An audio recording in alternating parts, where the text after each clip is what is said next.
So while I'm calling this the slice text video, this video is really all about the knife tool, which has to be one of my favorite fun things to use in Illustrator. So while we are going to show you how to slice text, I'm also going to show you how you can use the knife tool to create some depth in your artwork. So let's start with this kind of free-form organic floral that I created. And I have two layers here. I have the line shape, and then I have this background fill color. And that fill is where we're going to add some depth. So I've selected that fill, and I'm going to grab my knife tool. Now your knife tool is below the eraser, so go hunting for it. It's hidden right under there. And typically the way we use the knife tool is to kind of draw some organic shapes. So I'm just going to click and move my knife tool across. And you can see that blue line in the middle there. That's what I've created.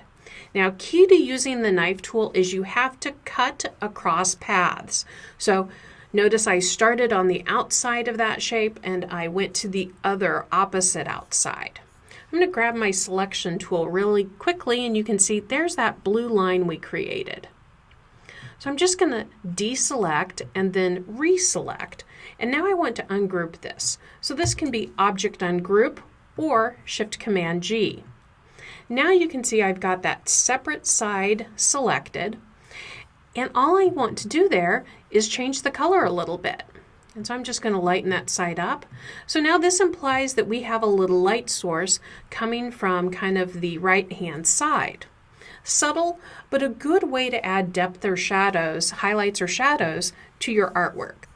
And so now we're going to look at the slice text part of this trick. So first we just have some type here, and I'm going to select that, and now I need to create outlines. So I'm going to go up to Type and Create Outlines. Now my text is no longer text, it is shape, which will allow me to use that knife tool. Now, for this, I don't want an organic shape. I want a straight line. Here's the trick.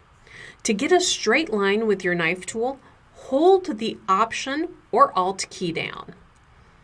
Again, I want to cross paths, but notice I'm getting this straight line, keeping holding that Option key down, and I'm going to release my trackpad or my mouse, and then that modifier key. And you can see there's our blue line for our text. Just like before, we have a grouped object here. So we'll Shift-Command-G, ungroup it, and now I have two separate objects. And this is where your creativity and your fun can really start happening.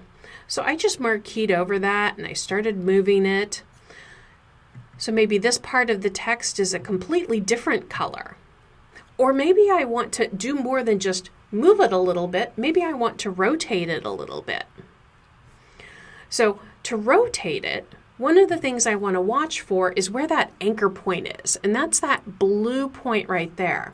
If I go to my Properties panel, I can usually see where that is. Now in this case, I want to move that to this side. So I'm just going to hit Alt, and that's going to move it to the outside. So I can type in an angle here if I want, and do that, or I can just simply use my rotation tool and rotate this how I would like it. I can also do things like scale that. It is a separate piece of text. So you can get really interesting effects with that knife tool, whether you use straight lines or some geometric patterns. Have fun.